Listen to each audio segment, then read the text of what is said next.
Hello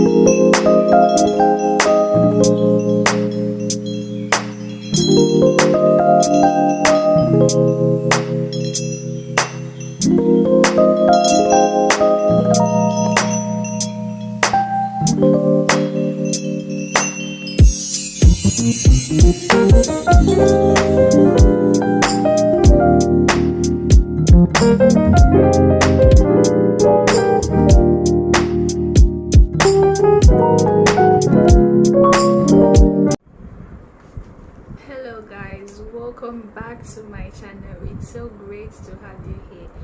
Thank you all for my subscribers and to my upcoming subscribers. Thank you so much. You guys are the best. In today's video, like you have seen from the title, I am going to be talking about my first experience here in India. So without taking much of your time, let's get into this video. So my first experience here in India, well, before I came here, I actually researched a little bit of the place where I'm going to. So I knew that the city was this and like this, but when I researched about the college I was coming to, Google was showing me really good things, like really good things that I got so much interested in, stuff like that. And also keeping in mind that I love cars, I love everything to do with cars. So my mind was like, oh my god, I am going to meet racers. Like in Zambia, the racers we have there are Indians. And I got so hyped and excited, say one day I will be racing or something like that. I just had a wild imagination, but oh my god,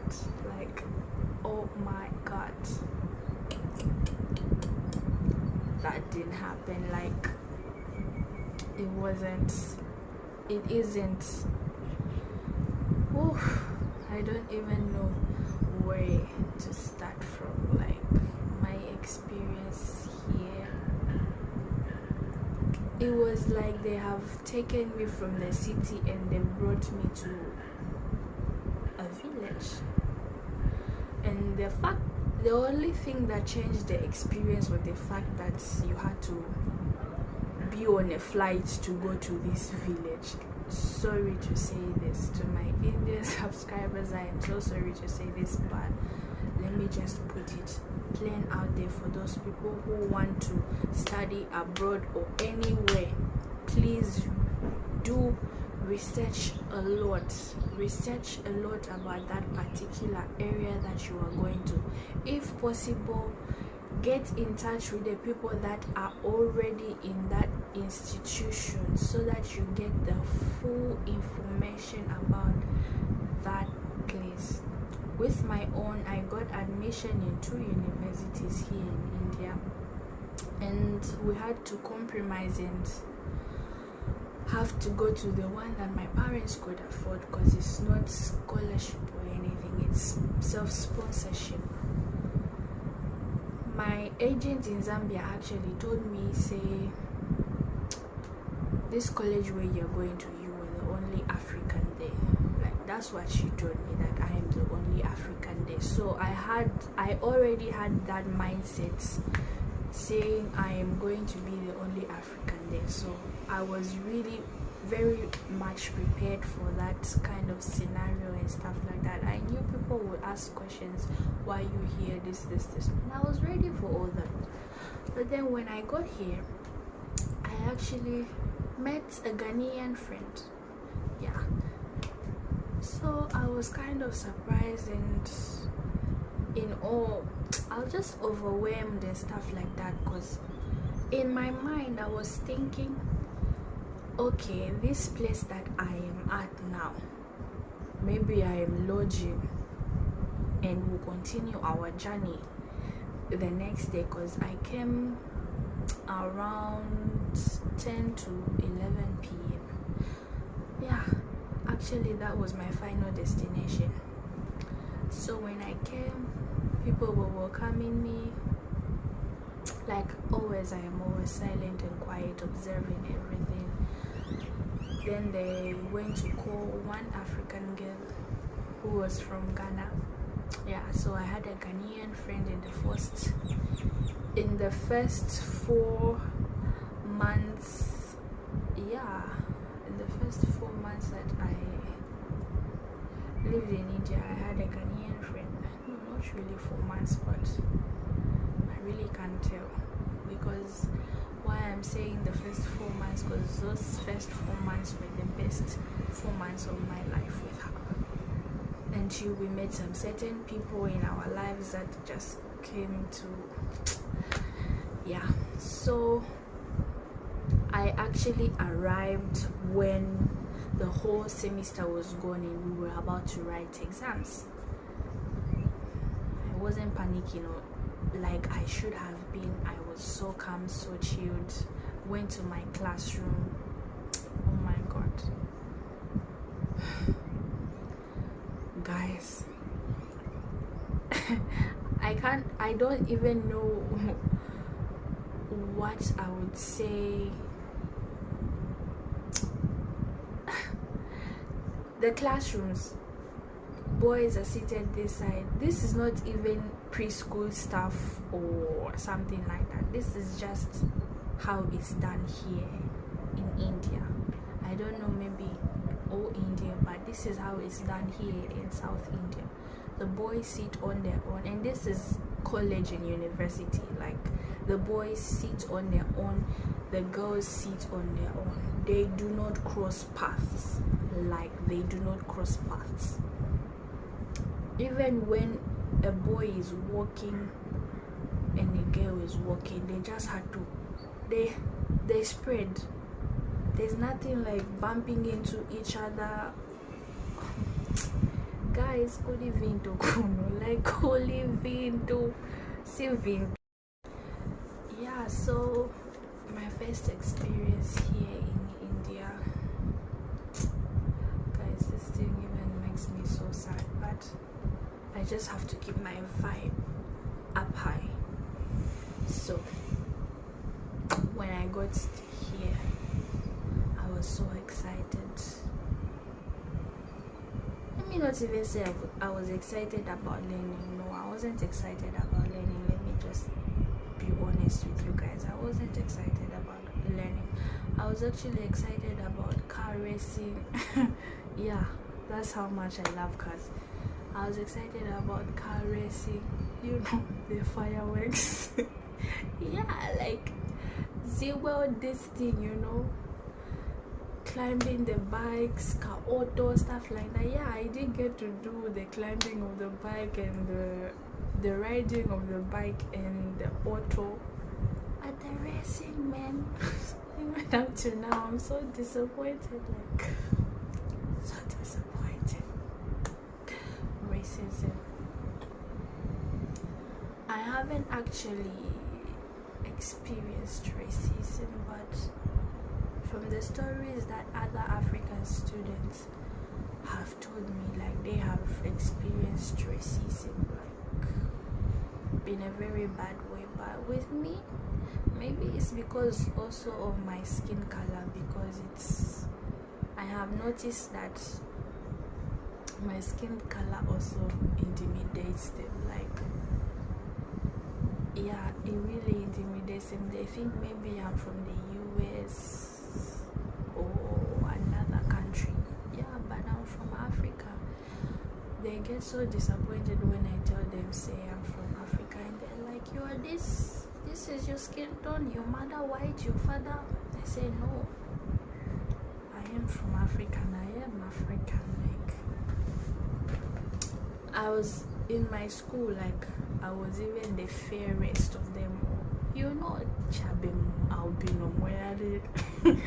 I'm not an albino, but yeah, I was. Yeah, so part of India that I am at is the Tamil speaking part, where these Indians cannot even speak one English. The only thing that they speak and understand is Tamil. So it was a very, very, very big disappointment for me. So the first thing a Tamil Indian would first do when they first see you for the first time, they'll keep staring at you, and you know that they are staring at you. It's either you will give them that face to ask you questions, or you will just keep ignoring them. And yeah, they will keep staring at you until you give them that opportunity for them to ask you questions.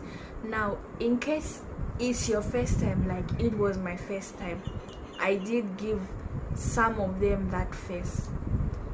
And the ones that can pick out little English and ask you questions, they will be like, which native? And then you go like, you'll be like, which native? They won't ask you like, where are you from, or your country, or stuff like that. They'll be like, native. Native. Now you are wondering, what is native? Then if another person is near them and he can or she can speak English, they will be like, he is trying to or she is trying to ask you, where are you from?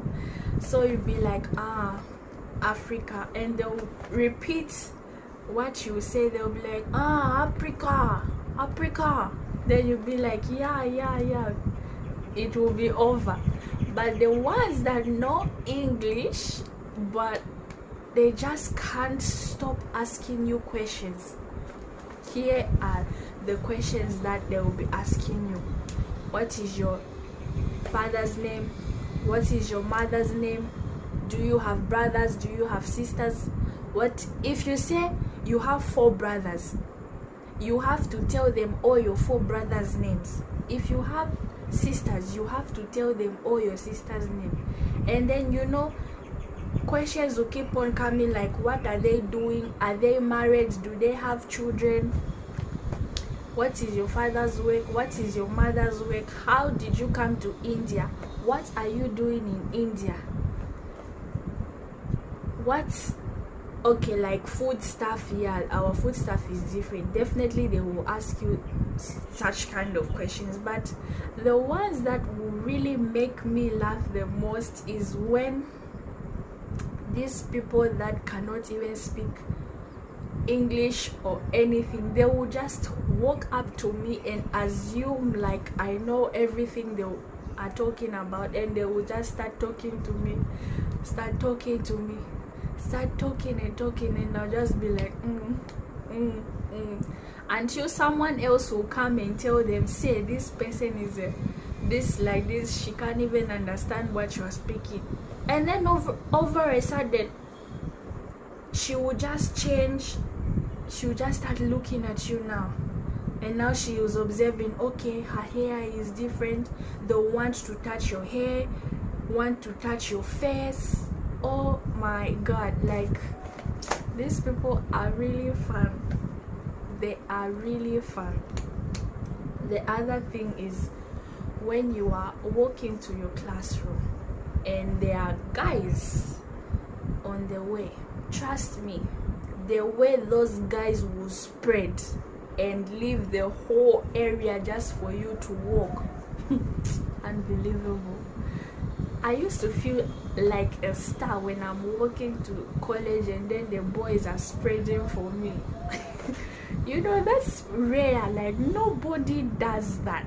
But here in India, you are given like, a lady cannot sit where a man sits. Like, the man will just run from whatever he is doing and leave the seat for you. This thing even happens in the bus.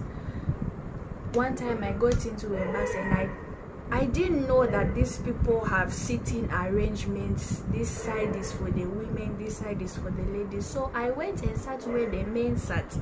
Believe me, I sat alone. Like, men were coming, but they just couldn't sit where I was sitting, so they would rather stand. And I didn't know that is how these people do. Oh, you guys, India is something else. Yeah, like, so the men kept on standing till I reached my destination, and then they sat where I was sitting. Some people would say that is racism, but that isn't racism. That is just how their culture is. On that aspect, I really understand these people. Like, all they require from other people is respecting and at least try and understand their culture. Otherwise, they are very fun and loving people to be around with. Yeah, sometimes they are very annoying. Like, they cannot take anything serious. Like my classmates, my former classmates, they couldn't take anything serious. Everything is laugh, laugh, laugh. You know, there are kind of times whereby you just want to concentrate in class and listen to whatever the lecturer is saying or stuff like that, but they will just be laughing, talking, laughing, and it's so annoying and irritating. Sometimes you just blast at them. The more you blast at them, the more they laugh at you. That's how stressful or sometimes amazing it is. Like, it's not. Oh yeah, and they can gossip. They can gossip in front of you, like you are even. Yeah, and I just got to understand, say, when something like that happens, you don't have to conclude like my other friends concluded, say it's racism, but it isn't racism. Like, this is their culture. You as a person have to understand and respect their culture. Like, this is what they have been doing even before we came here. Like, even their women do not go sit where the men sit, unless if it's a family or it's husband and wife. But if it's people who do not know each other, they give themselves that chance and space. The men sit the other side, the women sit the other side. That's the same thing that happens even in our classrooms. The guys sit there on the other side and the ladies sit on the other side. Now here is one amazing, this one, like, even up to date, it's my best experience. Like, when I'm walking to my classroom and there are like guys standing on the door or the pathway, they will actually spread. You won't even see where this one will go, where this one will pass. They will actually spread just for you to come and pass. Guys, imagine me. I never used to mind all those things, say it's racism or stuff. I just used to feel like a star. Like, who in Zambia will spread for you the way they will spread, and for you to pass quietly, slow? If you like, do the slow motion walk or stuff like that. No man in Zambia will do that one for you. But here I really enjoyed walking to my classroom. Like, sometimes I'll just think, why don't these guys just come to carry my bag? But hey, yeah, that thing is just like their culture. Even when another Indian girl is passing, that is the same thing they will do.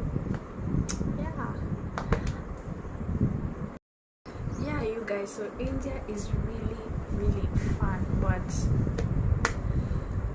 it's been a journey. Like, I have learned so much from Indians. Like, hey,